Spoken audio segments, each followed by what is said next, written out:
Hello दोस्तों, आज आपका फिर मेरी म्यूजिकल टाइम चैनल में स्वागत है और आप सभी को मेरा नमस्कार। मैं आज फिर गणित के बारे में कुछ बातें बताने हाजिर हो गया हूँ। आप लोग सोच रहे होंगे कि मैं बार बार ये गणित के बारे में एक छोटा मोटा व्याख्यान सा क्यों देता हूँ, क्योंकि कोई बात जब बार बार अपन सुनते हैं तो उस संबंध में हमको रुचि पैदा होती है। तो ये सब मैं गणित में रुचि पैदा करने के लिए आपको ये सारी बातें बता रहा हूँ। फिर आगे अपन गणित के विषय में आराम से अध्ययन कर सकते हैं। तो हमको अब ये जानना है कि हम गणित क्यों पढ़ते हैं और गणित पढ़ने से हमको क्या लाभ हो सकता है। गणित का अध्ययन हम गणित का शिक्षक या गणित के प्रोफेसर जैसे कैरियर की ओर ले जा सकता है। गणित का अध्ययन करने वाले छात्र मूल्यवान समस्या समाधान कौशल विकसित करते हैं, जिनका उपयोग देश की कुछ शीर्ष नौकरियों में किया जा सकता है। कुछ नौकरियों में गणित, सांख्यिकी भी गणित की एक शाखा ही है, और डेटा साइंस का उपयोग हो। आप जान लीजिए कि एक सॉफ्टवेयर डेवलपर बनने के लिए गणित की अच्छी समझ बहुत ही आवश्यक। संख्याओं और समस्या समाधान से भरपूर यह कैरियर गणित पढ़ने वाले छात्र आगे चल के वित्तीय प्रबंधक बन सकते हैं, डेटा साइंटिस्ट बन सकते हैं, बीमांकक मतलब बीमा विशेषज्ञ बन सकते हैं। गणित में स्नातक की उपाधि प्राप्त करने वाले छात्रों को विशेषज्ञ के रूप में नियुक्त किया जाता है। संचालन अनुसंधान विश्लेषक,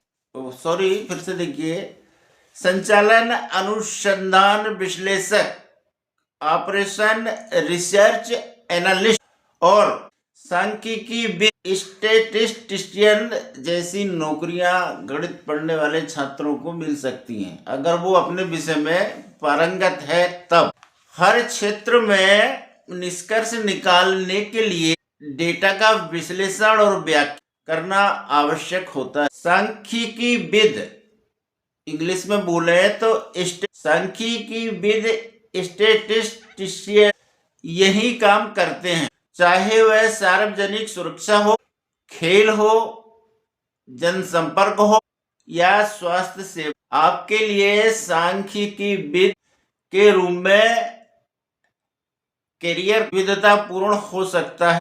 अब हमारे मन में यह प्रश्न आना चाहिए कि हम गणित क्यों पढ़ते हैं, और जो पढ़ने वाले छात्र हैं ऐसा सभी के मन में प्रश्न आना ही चाहिए। हम इसको इस प्रकार समझेंगे कि हमें गणित क्यों पढ़ना चाहिए।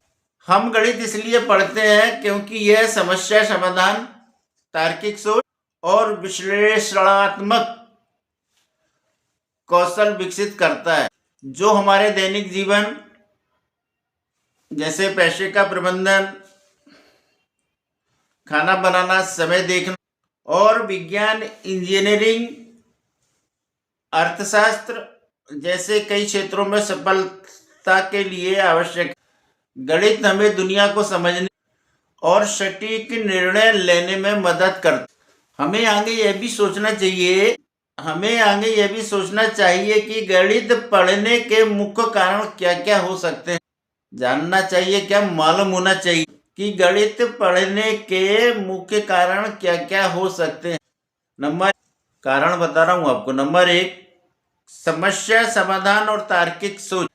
गणित हमें समस्याओं को छोटे हिस्सों में तोड़ने का तरीका बताती है और तार्किक रूप से सोचने का तरीका भी देती और व्यवस्थित समाधान तक पहुंचने का तरीका भी सिखाती।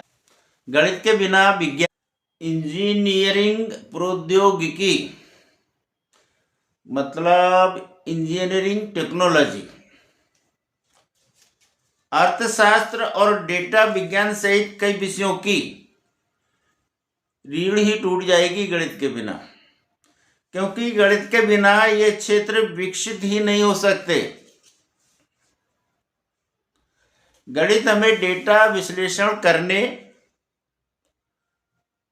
और जानकारी के आधार पर बेहतर निर्णय ले बेहतर निर्णय लेने में हमारी मदद करती। गणित पढ़ना मस्तिष्क के लिए एक बेहतरीन व्यायाम है जो हमारी सोचने की क्षमता और मानसिक क्षमता मेंटल एबिलिटी को बढ़ाता है।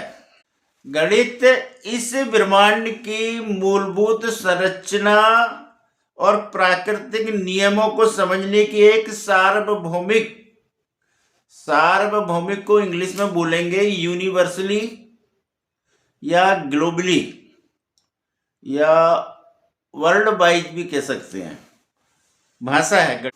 अर्थात गणित सिर्फ आपके लिए एक विषय नहीं होना चाहिए, बल्कि आपको गणित को जीवन को बेहतर ढंग से समझने, तर्कसंगत बन और विभिन्न क्षेत्रों में सफल होने के लिए एक मूलभूत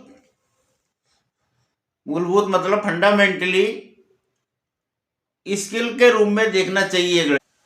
तो मैंने ये गणित के बारे में थोड़ा सा बोला है, तो एक दो वीडियो में और बोलूँगा, फिर आगे फिर प्रैक्टिकली गणित पढ़ेंगे अपन लोग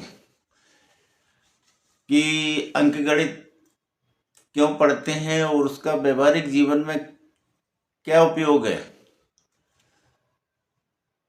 बीजगणित क्यों पढ़ते हैं, रेखा गणित क्यों पढ़ते हैं, ज्यामिति क्यों पढ़ती है, ये सब को थोड़ा गहराई से समझते हुए प्रैक्टिकली अपन लोग आगे बढ़ेंगे।